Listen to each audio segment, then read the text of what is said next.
وحول هذا الموضوع ينضم إلينا من الكويت الكاتب الصحفي فؤاد الهاشم. أستاذ فؤاد، أهلا بك. يعني ما سر الشعوب العربية بتعلقهم ببطل وهمي اللي بيعتبروه أنه هو المنقذ وهو الذي ممكن أن يقود الأمة إلى ما يريدونه، وبعد ذلك بيطلع كل هيدا الشيء وهم، يعني معلقين على وهم؟ في واقع الحال كان الأديب السعودي الراحل عبد الله القصيمي له كتاب يقول فيه أن العرب ظاهرة صوتية. وفي واقع الحال العرب يمكن أن يقال عنهم أنهم ظاهرة عقلية بحاجة إلى من يفحص لهم الكثير من أجزاء كبيرة من أدمغتهم.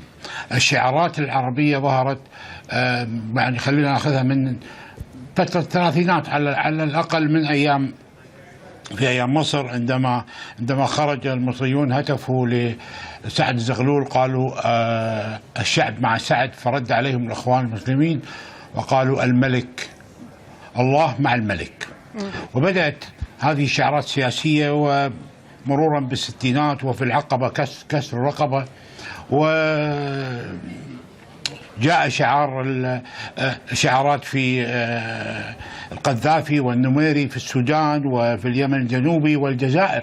يعني أنا كنت في الجزائر بالثمانينات، بدايات الثمانينات، كانت الشوارع مليئة بشعارات كأني في موسكو، لكن تمر امامها سيارات النخبه من الاحتلال. طب هل يعني استاذ فؤاد، هل الامر يتعلق بشعور عاطفي ربما؟ يعني هم دائما يضغطون على مواضيع حساسه، منها يعني القضيه الفلسطينيه، منها قضيه المقاومه، منها يعني امور كثيره ربما تكون عاطفيه، فالشعب ينخدع بهذه الشعارات وبالتالي يصير عاطفيا معهم. والله يا ريم، أنا كأني بدأت أؤمن بأنه أساسا قضية سلب فلسطين يعني كسبب جديد، لم يكن فقط لإيجاد دولة من أجل شعب يهودي وإلى آخره، لكن من أجل أن يبقى الحكام العرب والمسلمين يتاجرون بهذه القضية حتى يضحكوا بها على شعوبهم ويستمروا في حكم بلدانهم بهذه الطريقة. صدام حسين يعني مثلا كان كويتي، وبالتالي أقرب مثال لي هو صدام حسين بالغزو. كان يهدد بوضع جثث الأمريكيين على أسوار بغداد في حال اقتحامها، وفي الجلسة الشهيرة بالمحكمة قال للقاضي انه لولا الامريكان لا انت ولا ابوك يقدر يجيبني في هذا المكان. لا، وبعدين صدام حسين اصلا رغم كل ما فعلته الكويت ووضع الكويت مع العراق وكل العلاقات اللي كانت الكويت تقدمها الى العراق، صدام حسين اول ما دخل على القدس، دخل على الكويت. وهذا يدل أيضا على نوع من الغباء بالنسبة لهذا القائد الذي يعتبرونه بطل العديد من ملايين العرب، مع أنه صدام حسين كان يملك كل قلوب الكويتيين 90%، ولم يكن بحاجة إلى دبابة ليدخل الكويت ويحتلها. لو كان أذكى من ذلك بكثير.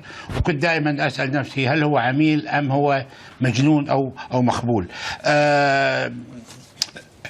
الإخوان المسلمين آخر شيء والحكم في مصر عندما أعلنوا عن طائر النهضة، وسخر المصريون ولم يعرفوا إن كان هذا الطائر يبيض أم يلد، حتى أننا في الكويت كلما قام أخواني كويتي من مجلسه ننظر تحته هل ترك لنا بيضة أم مولودا. حتى مطاوعة التلفزيونات الفضائية والملال والخمس نجوم، من جماعة يا قرة عيني إلى جماعة ثكلتك أمك، هؤلاء أيضا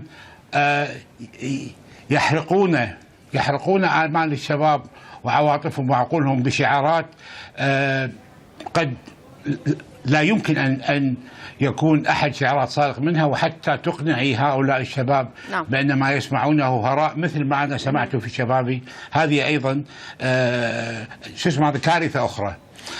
وأعتقد والله أعلم أنه 90% من سكان جهنم يوم القيامة سيكونون من العرب والعاربة والمتأسلمين. يعني أنت معروف عنك طبعا من أهم الكتاب الساخرين أستاذ فؤاد الهاشم، ما بدي أعرف عنك، كثير بيعرفوك، بس أنا بدي أقول لك لماذا لا يتم النشر بين الشعوب العربية بعدم التعلق بهؤلاء الأشخاص؟ يعني آخر صدمة كانت أردوغان الذي كان يجاهر بكرهه لإيران وبأنه هي السبب بقتل السوريين وهي السبب بالكثير من المشاكل في المنطقة، طلع عم يبيض أموال للإيرانيين. قبل كما ذكرنا حافظ الأسد الأب بشار الأسد، أيضا في لبنان حزب الله وحسن نصر الله. يعني لماذا لا يتم توعية الشعوب يعني بأنه لا يتجهوا عاطفيا ولكن يتجهوا إلى الواقع، من يفعل ليس من يعطي شعارات؟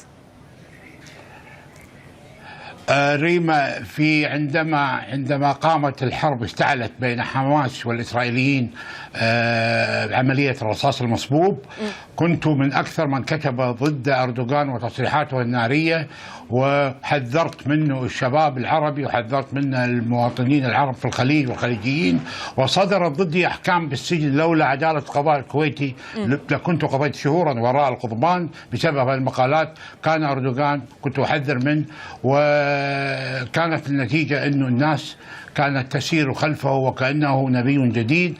وأردوغان الآن بعد هذه السنوات 4 5 6 سنوات ها هو الآن يكتشفونه وكأنهم يرون شخصا آخر غير الذين هللوا له، بما فيهم حزب الله. حسن نصر الله نفسه كان يسميها طيب طيب طيب وكررها في خطاب، وكان يضع أردوغان في مرتبة جيفارا والمناضلين الأمميين الذين ما زالت شعوبهم تذكرهم حتى الآن. وحتى السيد نصر الله عندما كان يلوح بما وراء حيفا، أين ذهب طموحه الآن؟ صار الآن ما بعد القصير وما بعد حلب، بعد أن كانت ما بعد حيفا وما بعد تل أبيب. إذا ما المطلوب من الشعوب العربية أستاذ فؤاد؟ ما المطلوب من الشعوب العربية؟ ومين بيتحمل مسؤولية هذا الجهل الفكري، أو إذا ما بدنا نسميه جهل فكري، هذا التعاطف الغير صحيح؟ أنا ريما لن أتفلسف على المشاهد العربي، أنا كل ما أطلب منه أنا بدي منك تحكينا كلمة واحدة، مثل ما بتقول بمقالاتك عموما، يعني نحن ناطرين نسمع منك مثل ما بتكتب أستاذ فؤاد. إن شاء أنا كل ما أطلبه كلمة واحدة، هي أول كلمة أنزلها الله عز وجل في قرآنه: اقرأوا. أتمنى عليهم أن ما دام يحبون كتاب الله ويحبون قرآنه أن يأخذوا هذه الكلمة ويفتحوا الجوجل الذي أو الإنترنت الذي خصصونه لتبادل الشتائم، ويقرأوا عن تاريخ هذه الزعامات وهذه الحركات الإخوانية والإسلامية وغيرها، والزعامات الإسلامية أيضا، ويقرأوا التاريخ حتى يتفقهوا ويعرفوا، وليسوا بحاجة إلى مطاوعة قرة عيني وثكلتك أمك. وبالتالي هم يصبح لديهم استخدام جيد لهذه الأدمغة، وإلا سيظهر حسن نصر الله آخر وأردوغان آخر، مثل ما كان هناك عبد الكريم قاسم وصدام حسين، ومثل ما كان هناك حسن البنا وسيد قطب وآخر، سيظهرون غيرهم. وبالتالي أتمنى أن يقرأ هؤلاء الناس ويتعظوا من التجارب الماضية وحتى لا يقعوا في الفخ مرة أخرى. شكرا جزيلا لك من الكويت الكاتب الصحفي أستاذ فؤاد الهاشم. أستاذ فؤاد، شكرا جزيلا لك على المشاركة معنا في الرابعة من العربية، شكرا جزيلا لك على حضورك.